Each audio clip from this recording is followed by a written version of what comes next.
ঘটনাটাও বলি, তাহলে আপনি বুঝতে পারবেন। আপনি যখন উপদেষ্টা আসিফ মাহমুদ সজীব ভুঁইয়ার এয়ারপোর্ট থেকে বেরিয়ে আসাটার ওই ভিডিও যখন আপনি প্রকাশ করলেন, তখন এই উপদেষ্টা কিন্তু প্রশ্ন তুলেছেন যে রাষ্ট্রের গোপন ও বিশেষায়িত স্পর্শকাতর তথ্য, অর্থাৎ এয়ারপোর্টের সিসি ক্যামেরার তথ্য যদি আপনার কাছে চলে যায়, তার মানে আপনার তো বিভিন্ন জায়গায় বিভিন্ন মানুষজন আছে, এবং সেইটার ক্ষেত্রে আপনি একটা পিক এন্ড চুজ করতেছেন। আসিফ মাহমুদ সজীব ভাইকে আপনি দেখতে পারেন না, এনসিপিকে আপনি অপছন্দ করেন, সেই জন্য এটা সঙ্গে সঙ্গে আপনি দিয়ে দিচ্ছেন। কিন্তু বিএনপির কেউ হইলে, আমি কথার কথা করছি, বা জামাতের কেউ হইলে সেটা আপনি দিতেন না। ব্যাপারটা কি একটা মানে একটা অসম জায়গা তৈরি করতেছে কিনা? ব্যাপারটা মোটেও অসম জায়গা তৈরি করতেছে না, এবং আপনি একটা বেশ মজার একটা নিয়ে আসছেন। আমি আসিফের সাথে আমার তো ব্যক্তিগত কোনো দ্বন্দ্ব নাই, আমি ওরা ভালো করে চিনিও না, কখনো কথা হয় নাই। এবং এনসিপির প্রতি আমার কি আছে না আছে, আমার মনে হয় সেটা এনসিপির দুই একটা লিডার খুব ভালো করেই বলতে পারবে। তারা ভালো করেই জানে যে তাদের কোন জিনিস আমার সামনে আসার পরেও আমি তাদেরকে একটা দ্বিতীয় সুযোগ দিয়েছি, এটা তারা জানে। কিন্তু এই দ্বিতীয় সুযোগটা আমি বিএনপি অথবা জামাত হলে দিতাম না, এবং দিই না নর্মালি। সো আমার মনে হয় যে ওরা এখনো বেশ তরুণ, বয়সে তরুন। তার মানে আপনার কোনো বায়াস? আমি প্রথমে একটু আমি আপনার কাছ থেকে একটু জানতে চাইবো যে বাংলাদেশ, আপনি প্রথমে জেসনকে দিয়ে শুরু করেন, she is a lady, like না, ঠিক আছে, আপনি বলেন। মানে আপনার মানে আমরা একটা জেনারিক কোশ্চেনটা হচ্ছে বাংলাদেশের গণমাধ্যমকে এবং সংবাদপত্রকে আপনার এখন স্বাধীন মনে হয় কিনা? সংবাদ মাধ্যমের মধ্যে কাজ করতে বাংলাদেশের সাংবাদিকদের অসুবিধা হচ্ছে, বা কোনো প্রেফারেন্সকে ভয় পেতে হচ্ছে, যদি আমি ভয় শব্দটা ব্যবহার করি, বা আতঙ্কিত থাকতে হচ্ছে, বা কাউকে বেশি খুশি করতে হচ্ছে, এরকমটা মনে হয় কিনা? আমি তুলনা করতে চাই না যে গত 15 বছর আমরা কেমন ছিলাম, গত 15 বছর আমরা খুবই খারাপ ছিলাম, এখন আমরা কেমন আছি সেটা যদি আমরা একটু বলি। খালেদ ভাই, আপনাকে ধন্যবাদ। জেসিন, ধন্যবাদ। এখানে একসাথে আমরা এসেছি।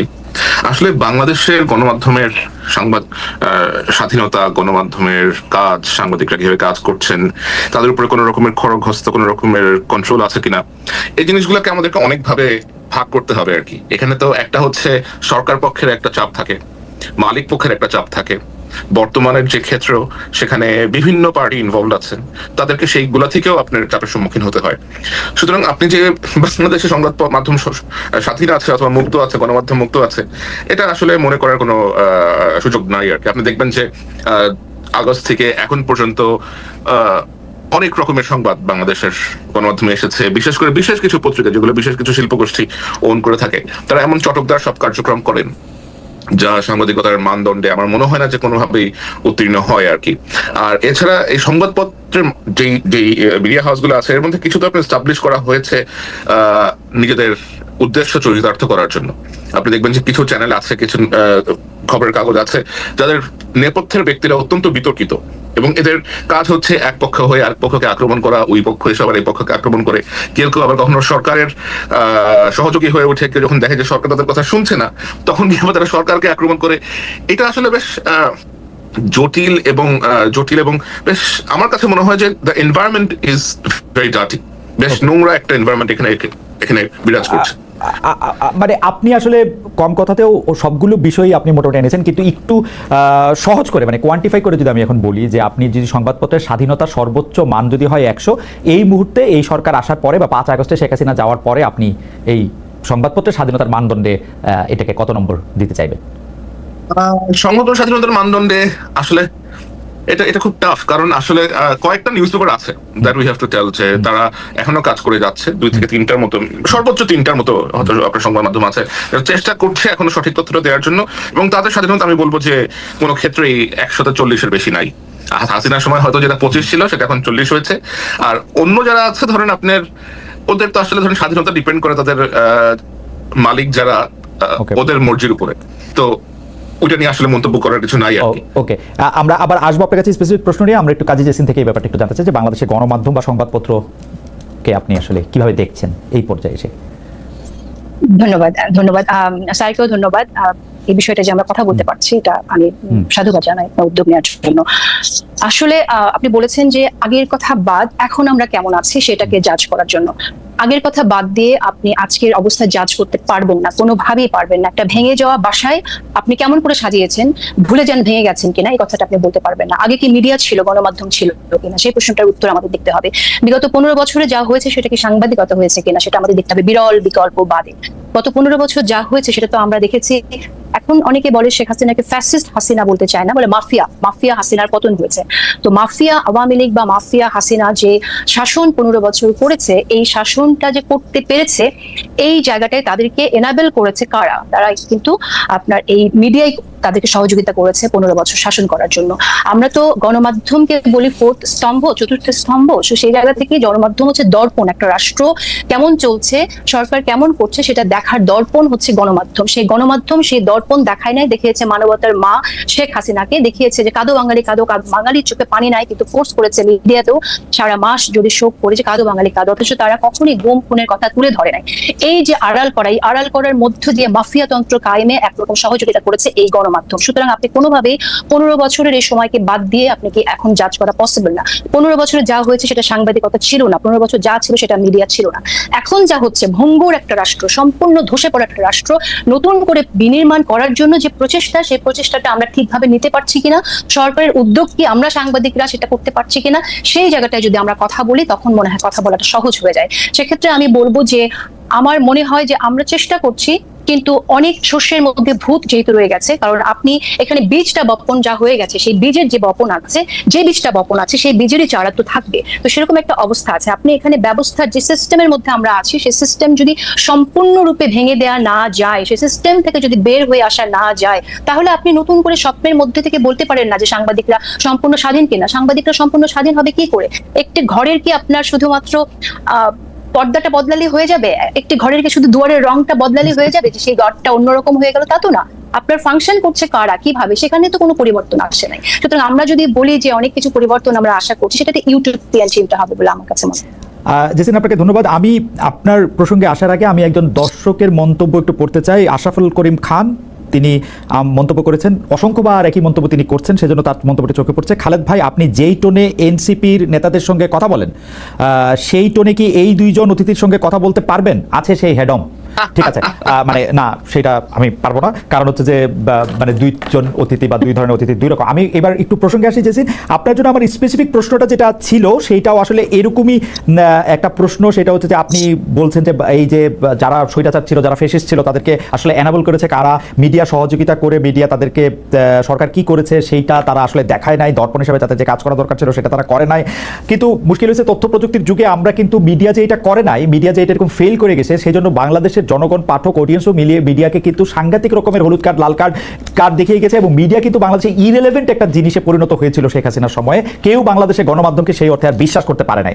আমরা বাংলাদেশের মিডিয়াতে শেখ হাসিনার সংবাদ সম্মেলন করা থেকে শুরু করে যা কিছু ছাপা হয়েছে তা নিয়ে হাসাহাসি করতে দেখেছি, ফান করতে দেখেছি, ট্রোল করতে দেখেছি, বিশ্বাস করতে খুব কম লোককেই দেখেছি। বাংলাদেশের মিডিয়া জুলাই আগস্ট মাসেও চরমভাবে শেখ হাসিনাকে সাপোর্ট করে গেলেও তার প্রতি বাংলাদেশের মানুষ আস্থা রাখে না। কিন্তু প্রবলেম হচ্ছে মিডিয়ার এই পরিবর্তনটা, মিডিয়া যা দেখানো দরকার তা যে দেখাবে, তা প্রকাশ করবে, সেই সাহসটা অর্জন করবে, তার জন্যই পুরো বিপ্লবটা হয়েছে। আমার প্রশ্নটা হচ্ছে সেই বিপ্লবটা সফল হয়েছে কিনা, আমরা যা দেখাতে চাই, যাদের প্রশ্ন করতে চাই সেটা আমরা করতে পারছি কিনা, সেটা ছিল আমার প্রশ্ন। আপনার জন্য স্পেসিফিক প্রশ্ন যে অনেকেই এরকম বলে থাকেন, আমি একদম স্পেসিফিক নাম ধরে বলি, মোস্তফা ফিরোজ, যিনি আওয়ামী লীগ আমলে যে অল্প কয়েকজন তার প্রাইভেট চ্যানেল থেকে অনেক বেশি সমালোচনা করেছেন, তাদের মধ্যে থেকে অন্যতম। তিনিও বলেছেন যে টকশোগুলিতে এখন ভিন্ন মতের লোক থাকে না, একই মতের লোক থাকেন। আওয়ামী লীগ আমলেও ভিন্ন মতের গেস্টরা আলোচনা করতে পারতেন, যেটা এখন পারছেন না। সাংবাদিক মোস্তফা ফিরোজ নিজের প্রশ্নের উত্তর নিজে দিয়ে বলছেন, মানে তিনি কয়েকজনের কথা বলছেন তাদেরকে কেন ডাকা হয় না।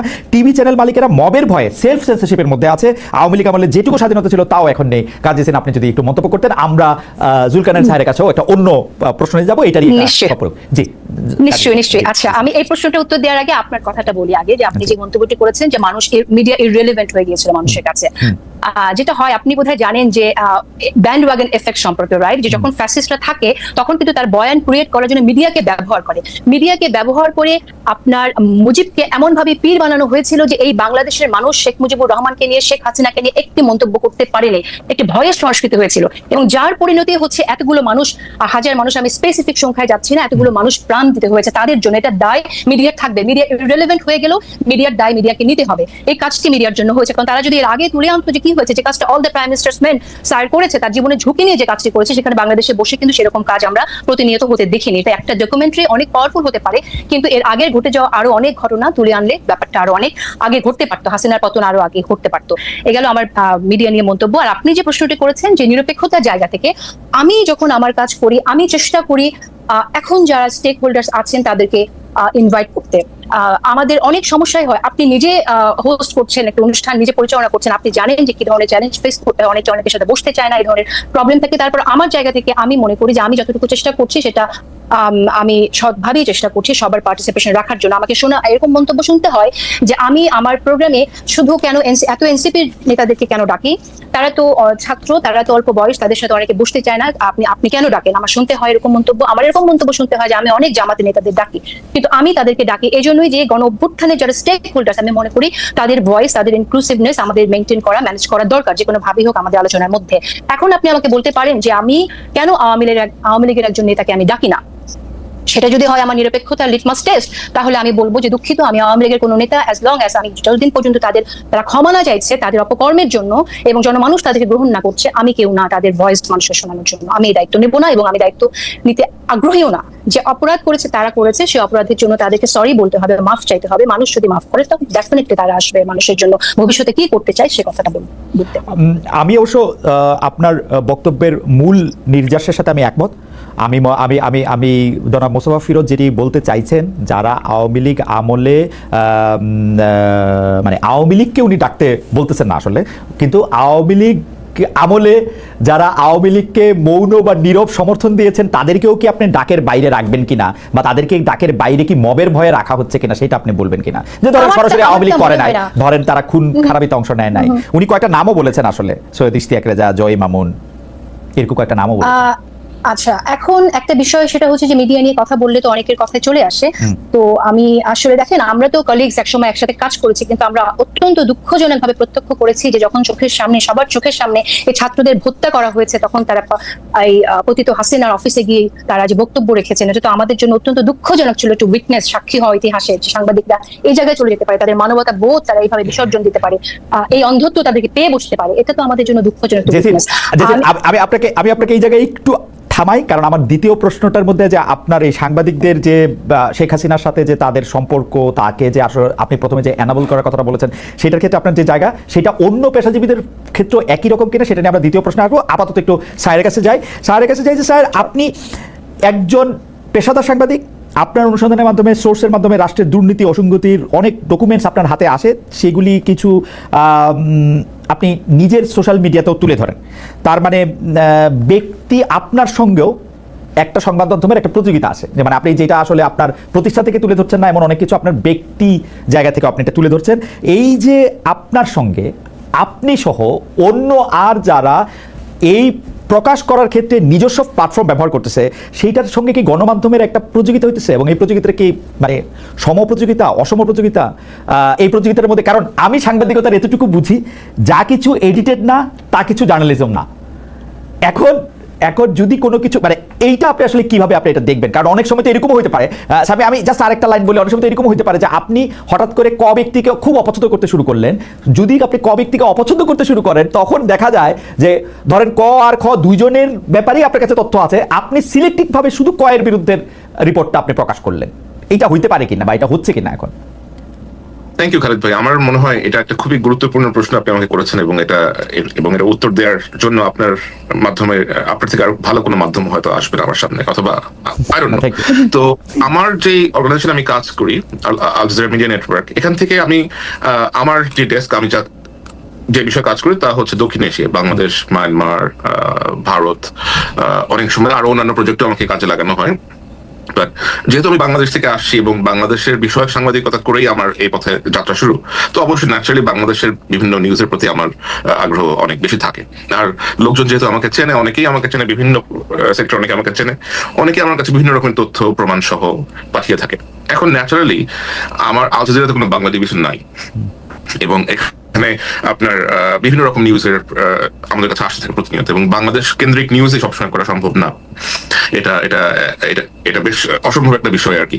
আর ডকুমেন্টারি করতে অথবা একটা নিউজ স্টোরি করতে আমাদের সময় লাগে, অনেক অনেক বেটিং লাগে। তারপরেও আমি যখনই সময় পেয়েছি, আমি আল জাজিরা ছাড়াও অন্যান্য মাধ্যমেও আমার রিপোর্ট আমি করেছি। নেত্র নিউজের জন্য করেছি, ওসিসিআরপির জন্য করেছি, দ্য টাইমসের জন্য করেছি, হারেসের জন্য করেছি, এরকম আরো অনেকের জন্যই আমি রিপোর্ট করেছি। বাংলাদেশের মানব জমিনের জন্য কয়েকটা রিপোর্ট আমি লিখে দিয়েছি। বাট যেটা হয় সেটা হচ্ছে যে আমার কাছে যা আসে, আমার পক্ষে এগুলা যেহেতু বাংলাদেশের কোনো পত্রিকা গ্রহণ করতে রাজি হয় না, এখন কেন তারা রাজি হয় না সেটা একটা বেশ বড় প্রশ্ন। কারণ আমি অনেক সময় জিজ্ঞেস করেছি অনেক এডিটরদের সাথে আমার কথা হয়েছে, তারা বলেছে যে মালিক ঝামেলা করতে পারে, মালিক পছন্দ করবে না, অথবা সরকার আমাদেরকে চাপ দিতে পারে, চাপ দিয়ে নিউজ তুলে নিবে, অনেক প্রবলেম করতে পারে, আমাদের হয়তো ওয়েবসাইট ডাউন করে দিবে, আমাদের জার্নালিস্টকে ভয় দেখাবে। তো আমার কাছ থেকে আসা রিপোর্ট এখনো পর্যন্ত অনেকেই বেশ ভয় পান আর কি। আমার মনে হয় একটা আতঙ্কে থাকেন যে আমার নামে অ্যাফিলিয়েটেড হয়ে গেলে কোনো না কোনো ভাবে যদি তারা ক্ষতিগ্রস্ত হন। কারণ আমার অনেক রিপোর্ট হয়তো অনেকের বিপক্ষে গেছে, অনেকে তারা ক্ষতিগ্রস্ত হয়েছেন, অনেকে কিছুটা হয়ে like somehow some people goat affected, এবং তারা কোনো না কোনো ভাবে বিভিন্ন পত্রিকা মিডিয়া হাউসের সাথে সম্পৃক্ত। তো আমার প্রেজেন্স থাকলে তারা মনোক্ষুণ্ণ হবেন। তো আমি যেটা করি, যেগুলো বেশি গুরুত্বপূর্ণ, একেবারেই যেগুলো বেশি গুরুত্বপূর্ণ, যেগুলো যাওয়া উচিত মানুষের কাছে, আমি নিজেই একটু সময় বের করে ওই সেই রিপোর্ট গুলা অথবা সেই ডকুমেন্ট যা কিছু আসে একটু যাচাই বাছাই করি। আর আমার তো অবশ্যই বাংলাদেশে একটা নিজস্ব কিছু লোকজন আছে যারা আমার জন্য এই ফ্যাক্ট চেক গুলা করেন অথবা খোঁজ নেন, বিভিন্ন দপ্তরে গিয়ে আপনার সত্যতা ভেরিফিকেশন করে আসেন। তো সেই মেকানিজমটা আমার আছে, বাট আমি ওটা সামনে আনতে চাই না, because I don't want two risk. আপনি অবশ্যই সামনে আনবেন না স্যার, আপনি তাকে প্রোটেক্ট করতেই হবে। আমার মানে এক লাইনে, এবং সেগুলো আমি এডিট করেই নরমালি প্রকাশ করে থাকি। আর আমার মনে হয় যে আমি ফেসবুকে যেটা করি এটা আসলে সাংবাদিকতা না, আমি তো ফেসবুক সাংবাদিকতা করতে আসি নাই। আর আমার সাংবাদিকতা অন্য জায়গাতে হয়, যেটা আমার কাছে আসে এটা আমার কাছে চলে আসে তথ্য, এবং আমার মনে হয় যে মানুষের জানা প্রয়োজন, পিপল শুড নো, আমি শেয়ার করে দিই। আমি শুধু সাংবাদিকতার একজন মানে ছাত্র হিসাবে আমি আপনার কাছ থেকে এটা জানতে চাইবো যে ধরেন আপনি ফেসবুকেরটাকে আপনি সাংবাদিকতা বলতেছেন না, কিন্তু আপনাকে যখন মানে আরো 15-20 বছর পরে যখন কন্টেন্ট অ্যানালাইসিস করে আমাদের সময়টাকে ধরা হবে, তখন আপনি অবশ্যই একটা গুরুত্বপূর্ণ চ্যাপ্টার হিসাবে থাকবেন। তখন আপনার এগুলিকে আসলে কি হিসাবে ধরা হবে? কারণ আমি আপনাকে ঘটনাটাও বলি, তাহলে আপনি বুঝতে পারবেন। আপনি যখন উপদেষ্টা আসিফ মাহমুদ সজীব ভুঁইয়ার এয়ারপোর্ট থেকে বেরিয়ে আসাটার ওই ভিডিও যখন আপনি প্রকাশ করলেন, তখন এই উপদেষ্টা কিন্তু প্রশ্ন তুলেছেন যে রাষ্ট্রের গোপন ও বিশেষায়িত স্পর্শকাতর তথ্য, অর্থাৎ এয়ারপোর্টের সিসি ক্যামেরার তথ্য যদি আপনার কাছে চলে যায়, তার মানে আপনার তো বিভিন্ন জায়গায় বিভিন্ন মানুষজন আছে, এবং সেইটার ক্ষেত্রে আপনি একটা পিক এন্ড চুজ করতেছেন। আসিফ মাহমুদ সজীব ভাইকে আপনি দেখতে পারেন না, এনসিপিকে আপনি অপছন্দ করেন, সেই জন্য এটা সঙ্গে সঙ্গে আপনি দিয়ে দিচ্ছেন। কিন্তু বিএনপির কেউ হইলে, আমি কথার কথা করছি, বা জামাতের কেউ হইলে সেইটা আপনি দিতেন না। ব্যাপারটা কি একটা মানে একটা অসম জায়গা তৈরি করতেছে কিনা?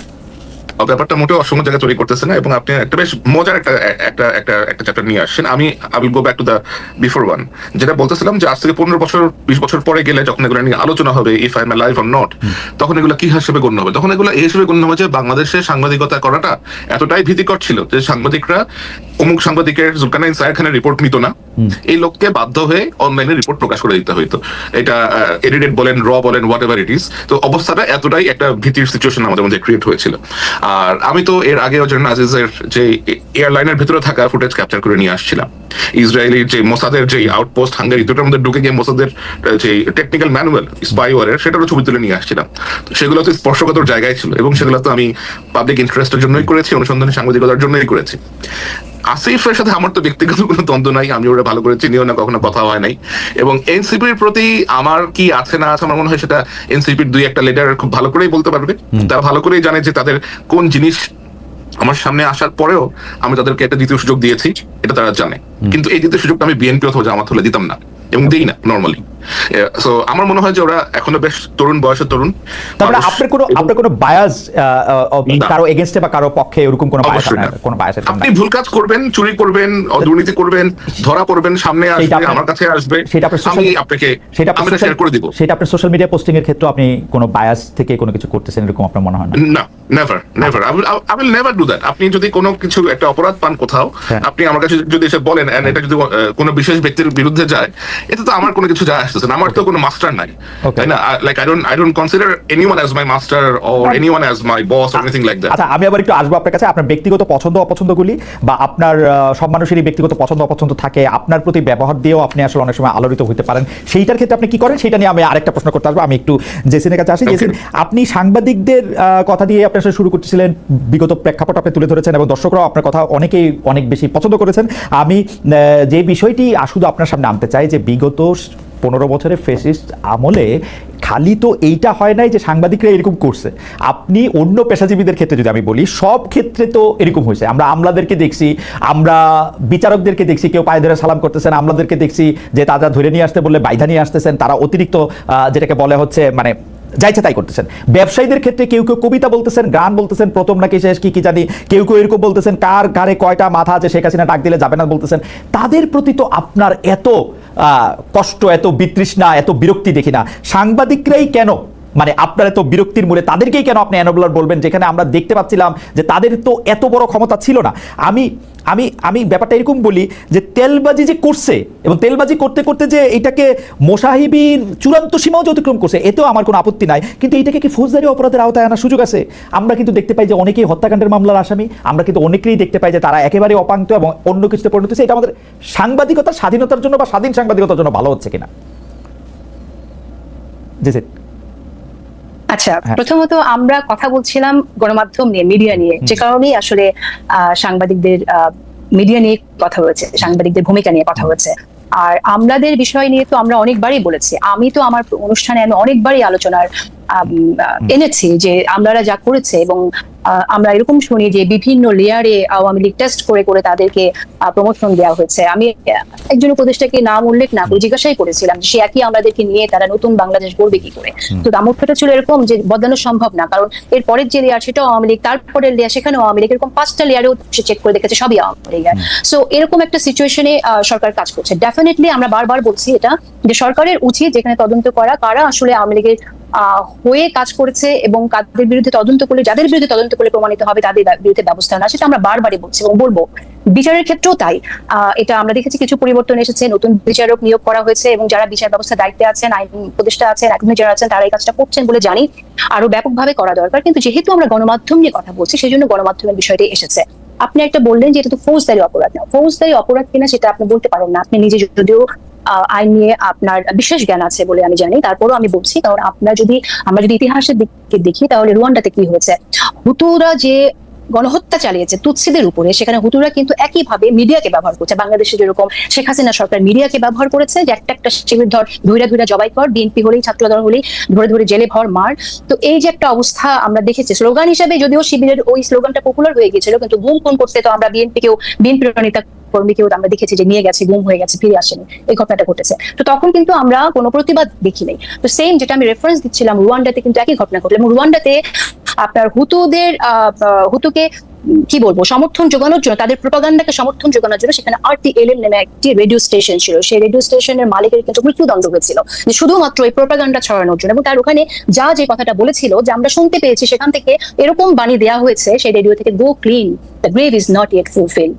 হ্যাঁ, মানে কবরটা এখনো ভরে নাই, যাও আরো মারো। তো এই যে তাদের বয়ানগুলো তারা বিভিন্ন ভাবে নিয়ে এসেছে, আপনি মনে করছেন যে বাংলাদেশের সাংবাদিকেরা গত 15 বছরে এইরকম বয়ান দিয়েছে নাকি? এরকম বাংলাদেশের সাংবাদিকরা আমি বলছি এখানে যে বাংলাদেশের সাংবাদিকরা বিরল ব্যতিক্রম বাদে তারা এই যে মানুষজনকে জেলে নেওয়া হয়েছে, গুম করা হয়েছে, খুন করা হয়েছে, এটাকে জায়েজ করেছে। শেখ হাসিনাকে তারা তার বড় মানবতার মা বলেছে বাংলাদেশের মিডিয়া। এর জবাব আপনি কোথায় পাবেন? সো আপনি এটা বলতে পারেন না যে ফৌজদারি অপরাধ করেছে কিনা, এটা আসলে প্রমাণযোগ্য ব্যাপার। আমি এখানে একটু অ্যাড করতে চাই, if you allow me to. আপনি চিন্তা করেন খালিদ ভাই যে আপনি একটা ঘরে আছেন, একটা বাসায় আছেন। আপনার বাসায় আপনি জানেন যে বাসার ছাদের ওই অংশ যে কোনো সময় ধসে পড়তে পারে, কিন্তু আপনি কোনো ব্যবস্থা গ্রহণ করছেন না। আপনি দেখছেন, আপনি ব্যবস্থা গ্রহণ করছেন না, কারণ আপনি জানেন যে যদি এটা কমপ্লেন করেন না, আপনার বাসার যিনি মালিক আছেন অথবা বাসার যিনি কর্তা আছেন তিনি হয়তো বিষয়টা নিয়ে আপনাকে বকাঝকা করবেন অথবা পছন্দ করবেন না যে তুমি খরচ বাড়াইতে আসছো কেন। হঠাৎ করে ওই ছাদটা ভেঙে পড়ে বাসার 3টা লোক মারা গেল, দোষটা কার হবে? উড ইউ ফিল যে আপনি এটার জন্য দোষী কিনা? না, আমার মনে হয় বিষয়টা না, অবশ্যই এরকমই হয়েছে। কিন্তু না, আপনারা দুজনই আমার খুবই প্রিয় সাংবাদিক, কিন্তু আমি শুধু আপনাদের মনে করাই দিতে চাই যে 15 বছর ধরে আমাদের ফেসিস্ট শেখ হাসিনার আমলে সাংবাদিকতাকে দেখতে গিয়ে আমরা অতিরিক্ত জেনারেলাইজেশন করতেছি কিনা। কারণ আমরা কিন্তু আমরা কিন্তু শেখ হাসিনার যাবতীয় যত দুষ্কর্ম, সেই দুষ্কর্মের যতগুলি আমরা জানি সেগুলি কিন্তু সংবাদ মাধ্যমের মাধ্যমেই জানি।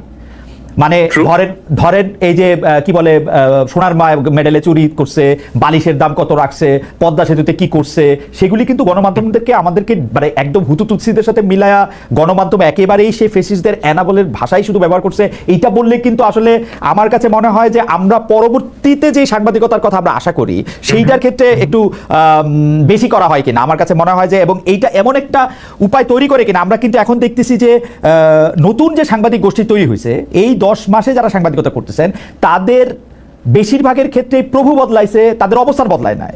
মানে এটা ভাঙা ঘর, ভাঙা বাড়ি, মাথার উপরে ভাঙা পড়ছে, সেটাতে এটা বিবেচনা করা যাবে কিনা। তারা কেউ কেউ দাবি করতেছে এরকম যে আমরা বিএনপির ঘনিষ্ঠ লোক, আমরা বিএনপির জন, সেই জন্য আমি এখন সম্পাদক হবো। কেউ কেউ দাবি করতেছে যারা জামাতের লোক, সেই জন্য আমি সম্পাদক হবো। আমি এনসিপির লোক, সেই জন্য আমার এটা করতে হবে।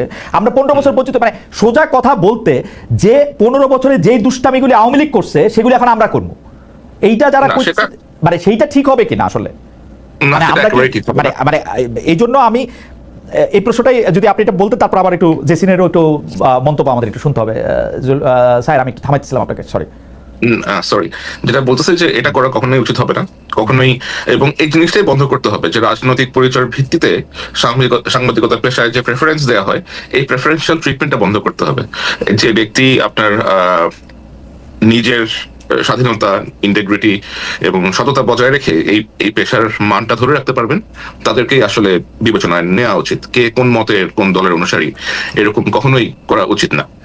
আর শেখ হাসিনার সময় আপনি যে ঘটনাগুলো উল্লেখ করলেন, বারিশ কাণ্ড অথবা অন্য সোনার মেডেল, এগুলোর সাথে কিন্তু শেখ হাসিনা সরাসরি কখনো সম্পৃক্ত ছিলেন না। শেখ হাসিনা সরাসরি সম্পৃক্ত ছিলেন কিসে?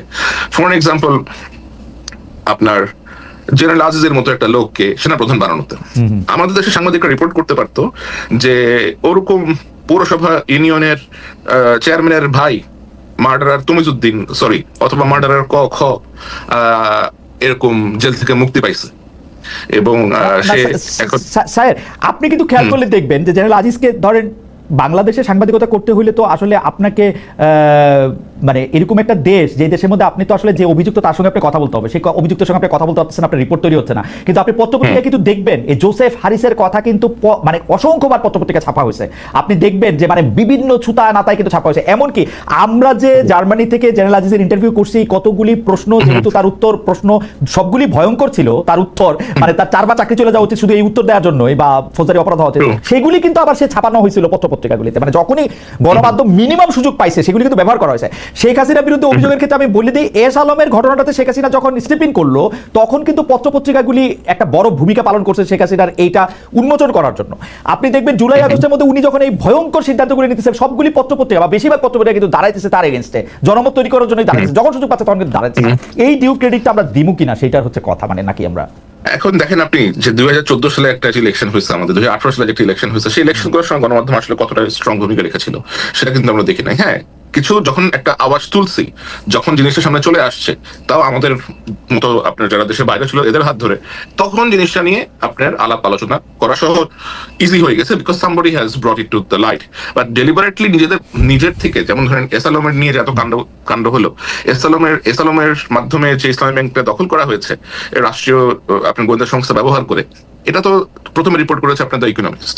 এরপরে দেশের কয়েকটা পত্রিকা তাও চেষ্টা করেছে, কিছু জায়গা থেকে নিউজটাকে নামিয়ে নেওয়া হয়েছে।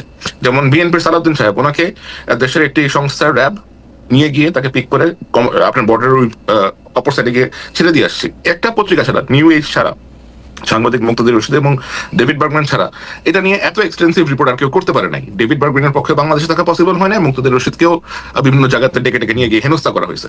সুতরাং আপনি যদি বলেন যে সবাই রাইট কাজটা করছে, সবাই আসলে কাজটা করে না। আপনি আরেকটা জিনিস খালেদ বেকরি চিন্তা করেন যে আমাদের দেশের পপুলেশন হচ্ছে 180 কোটি। 180 কোটি দেশের জনসংখ্যার মধ্যে থেকে 180 মিলিয়ন, লাইক 18 কোটি। 18 কোটি মানুষের মধ্যে আপনি দেখবেন যে আপনি হাতে গুনতে পারবেন অ্যাকচুয়ালি 20 থেকে 25টার মতো হয়তো সাংবাদিক আছে যারা গত 15 বছরে এক্সাক্ট কাজটা করার চেষ্টা করেছে, সামহাও দেশে থেকে হোক, দেশে বাইরে থেকে হোক। এই যে হাজার হাজার সাংবাদিক রেজিস্টার্ড আছে আপনার, এই ইউনিয়ন, ডিআরইউ বলেন, কত কমপক্ষে 100টার মতো ইউনিয়ন আছে। এরা কি কাজটা করছে সংঘবদ্ধ ভাবে? এডিটরস গিল্ড বলেন, এডিটরস এই বলেন, প্রতিটা সংগঠন, আমরা এটা একদম মুখস্থ বলতে পারি যে এবারে যারা সংগঠন করে করছে, প্রধান কাজই ছিল সরকার প্রধানকে আসলে, যেটিকে আমরা তেলবাজি বলতেছি, ওইখানে গিয়ে আপনি মা, আপনি বাবা, আপনি আমাদের সব, আপনি আমাদের সোনামণি, এগুলো কি সাংবাদিকদের ভাষা হওয়া উচিত? না, একেবারে উচিত না, একেবারে উচিত না। আমি এই ব্যাপারে আপনার সাথে শতভাগ একমত। আমি একটু কাজে যেছি, এবং এই ফোরামগুলো যদি স্ট্রং হইতো, এই ফোরামগুলোর যদি একটা শক্ত পদক্ষেপ দিত, তাহলে তো আর এরকম হতো না। ফোরামগুলো যদি সাংবাদিকদের মধ্যে সাহসের সঞ্চার করার চেষ্টা করতো, তাহলে তাহলে তারা নিশ্চয়ই এমন হতো না। আপনি ডিজিটাল সিকিউরিটি কেস দিতে পারেন একটা সাংবাদিকের নামে, আপনি 1000 সাংবাদিকের নাম দিতে পারবেন ডিজিটাল সিকিউরিটি কেস একসাথে, সেটা তো আপনি করতে পারবেন। আচ্ছা, এটাতে একটু কাজী হোসেনের মন্তব্য একটু শুনি। আমাকে যদি মনে হইতে থাকে, আমি একটু মাঝখানে বলে দিই, মানে দর্শকরা তো এত দ্রুত অনেক সময় সিদ্ধান্ত চলে আসে না এবং বিভিন্ন জায়গা থেকে কেটে কেটে এটা মধ্যে বলেন। আমার কিন্তু মনে হয় গত 15 বছরে আমরা সবচেয়ে বেশি যে জায়গায় ফেল করছি সেই জায়গাটার নাম সাংবাদিকতা। সাংবাদিকদেরকে যদি আমি পরীক্ষার খাতা দেখতে নাম্বার দিতাম, আমি 10-এ অন্য সাবজেক্টে নাম্বার কেটে দিতাম, মানে শূন্য তো দিতামই। আমার স্যার যেমন আমি অঙ্ক কম পারতাম বলে সেটাতে তো শূন্য দিত, ইংরেজি থেকেও 2 নাম্বার কেটে দিত, ওরকম অন্য জায়গা থেকেও আমি 2 নাম্বার কেটে দিতাম। আমার অবস্থা সেটা। কিন্তু ঘটনা হচ্ছে বর্তমানে আমরা যে সাংবাদিকতার যে জায়গাটাতে আসি সেই জায়গাটা থেকেও যদি একটু বলেন যে এটারই ধারাবাহিকতা আর কি। আমার অবস্থান কিন্তু মানে আমি কিন্তু আপনাদের সাথে একদম একমত, সাংবাদিকতা আমাদের ব্যর্থতা নিয়ে, সম্মিলিত ব্যর্থতা নিয়ে আমি একদম একমত। না, আপনি যেহেতু একমত তাহলে আমার অ্যাড করার কিছু নাই, যে আপনি নিজেই জানেন যে প্রশ্ন নয় প্রশংসা করতে এসেছি, সেই বিখ্যাত টার্ম নতুন করে অ্যাড করার কিছু নাই। আমাদের মনে রাখা উচিত কিশোরের কথা, মুশতাকের হত্যার কথা, সেই সাংবাদিকদের কথা আমাদের মনে রাখা উচিত, সাংবাদিকদের গুম করা হচ্ছে সেই কথাগুলো মনে রাখা উচিত। আর সংবাদ মাধ্যমে একটু অ্যাড করি শুধু, সেটা হচ্ছে যে খুব অল্প বিস্তর যে সমালোচনাটা করলে সহ্য করবে, কিছু না সমালোচনা করলে তো টেকা যাবে না, সেরকম একটু সমালোচনা করেই কিন্তু হয়েছে। মূল জায়গাগুলোতে অ্যাটাক করে যে জায়গাটা আসলে তুলে আনা দরকার সে কাজগুলো করা হয়নি। আয়নাঘরের কথা মানুষ জানা সত্ত্বেও কিন্তু আনতে পারেনি, কোনোভাবে ইনিয়ে বিনিয়েও আনতে পারে নাই। এখন সাংবাদিকতার কথা যদি বলি যে আমরা আসলে এখন কেমন আছি, আমার তো মনে হয় যে মূল জায়গাটাই তো নষ্ট হয়ে গেছে। তো মূল জায়গাটা যখন নষ্ট হয়ে গেছে, এটা ঢেলে সাজানো ছাড়া তো সুপারফিশিয়াল যাই হবে সুপারফিশিয়াল। আপনি উপর থেকে একজন ব্যক্তি পরিবর্তন হলে, দুজন ব্যক্তি পরিবর্তন হলেই তো হবে না, পুরো সিস্টেমটাই তো করাপ্ট। এখানে যেমন আপনার কর্পোরেট সেন্সরশিপ আছে, পলিটিক্যাল সেন্সরশিপ তো আসবেই। যখন কিনা আপনার কালো টাকার বিনিয়োগ থাকবে তখন তো আপনার পলিটিক্যাল সেন্সরশিপটা আসবে। আরেকটা বড় সমস্যা হচ্ছে, দেখেন এই যে শেখ হাসিনা কিন্তু বাকশাল, একটা নব্য বাকশাল, ডিজিটাল বাকশাল কায়েম করেছেন। কিভাবে? পত্রিকা বন্ধ না করে, ভেরি স্মার্টলি পত্রিকা বন্ধ না করে, কোনো টেলিভিশন বন্ধ না করে, আরো বেশি বেশি লাইসেন্স দিয়ে সবগুলোকে নিজের জন্য, নিজের মাইক হিসেবে ব্যবহার করার মধ্য দিয়ে। এখন এই প্রতিষ্ঠানগুলো লাইসেন্স কাকে দেওয়া হয়েছে? নিজেদের লোককে, যারা তার বিশ্বস্ত ব্যবসায়ী, যাদের সাথে ব্যবসায়িক লেনদেন আছে, বা মন্ত্রীর ভাই, তাদেরকে দেওয়া হয়েছে। এখন তো তাদের কাছে এই চ্যানেলগুলো আছে, তো এই চ্যানেলের কাছ থেকে আপনি কি পাবেন, কি আশা করবেন? এখন তারা যাই করবে, তাদের তো নিজেদের পাপেই এখন যা দেবে সেটা তো আপনি নিষ্ঠাবান সাংবাদিকতা আশা করবেন না। সিদ্ধান্তগুলো তো আসবে আপনার নিজেদের ভুল থেকে, আতঙ্ক থেকে, ভয় সেখানে থাকবেই। সুতরাং আমার মনে হয় যে এটা যদি আমরা বলি যে এটা একটু আপনি ইলাবোরেট করবেন কিনা, কারণ এই জিনিসটা আমরা শুরু হয়েছে দেখছি যে বিএনপির আমল থেকে, মানে বিএনপির আমল থেকে না বলে যখন আসলে মানে 21 টিভি লাইসেন্স দেওয়া হলো, তারপরে যখন চ্যানেল আই লাইসেন্স দেওয়া হলো, এগুলি আওয়ামী লীগের আমলে দেওয়া হয়েছে। তারপরে যখন বিএনপি আসলো, বিএনপি কিন্তু পরপর বেশ কয়েকটা টিভি লাইসেন্স তাদের দলের লোকদেরকেই দিছে, একদম যারা তাদের ব্যান্ড ওয়াগন বাজাবে খুব সুন্দর করে তাদেরকেই দিছে। এবং তাদের কেউ লাইসেন্স কিন্তু আওয়ামী লীগ আমলে রয়েও গেছিল। আপনি জানেন যে এনটিভি, বাংলা ভিশন, বৈশাখী, সেগুলি কিন্তু রয়েও গেছিল। এনটিভি, বাংলা ভিশন, তারা একই মালিকানায় থাইকাও, মালিকানাটা কেন গুরুত্বপূর্ণ না সেটা আমি বলি, একই মালিকানায় থাইকাও তারা শেখ হাসিনার আরো বেশি চামচামি করছে। এমনকি আওয়ামী লীগের মালিকানার টিভির চেয়েও বেশি চামচামি বিএনপির আমলের থেকে, বিএনপির যে মালিকানা ছিল সেগুলির থেকে আমরা দেখছি। তো এইটারও আপনি আসলে এটা কেমনে দেখেন? মানে মালিকানা তো আসলে এখানে বিষয় না, এখানে হচ্ছে জি বলেন। মালিকানাটা বিষয় না, কিন্তু মালিকানাটাও আবার বিষয়। কারণ হচ্ছে যে আপনার যখন এখানে একজন ব্যবসায়ী কালো টাকা নিয়ে আসবে তার ব্যবসা রক্ষা করার জন্য, সে তো তখন মিডিয়াটা তার ব্যবসা হিসেবে ব্যবহার করবে না, সে তো এটাকে অস্ত্র, ওয়েপন হিসেবে ব্যবহার করবে। সুতরাং এখানে মালিকানাটা ব্যাপার। আপনি আর যে চ্যানেলের কথা বললেন, প্রত্যেকটা চ্যানেল, যেমন আমি বাংলা ভিশনের কথা নিয়ে এসেছেন, বাংলা ভিশন চ্যানেলটা কিন্তু আমার জন্য যে পরিমাণ তারা নিয়েছে, টেনশন নিয়েছে, চ্যানেলটা বন্ধ হয়ে যেত যদি, আমাকে তো তারা টানা 1 বছর থ্রেট দিয়েছে শো বন্ধ করার জন্য, তাদের পক্ষে কথা বলার জন্য। যখন আমি কোনোভাবে রাজি হই নাই তখন কিন্তু তারা চ্যানেলটা বন্ধ করে দিত, শুধুমাত্র চ্যানেলটা বাঁচানোর জন্য। শেষ পর্যন্ত আমার শোটা স্যাক্রিফাইস বন্ধ করে দিতে হয়েছে, এবং আমি দিয়েছি সেটা সেই সময়। সুতরাং এরপরে তারা টিকে থাকার জন্য কি করেছে আমি এত মানে সূক্ষ্মভাবে অবজার্ভ করিনি তখন কি করেছে, কিন্তু ডেফিনেটলি প্রতিবাদ করা উচিত ছিল।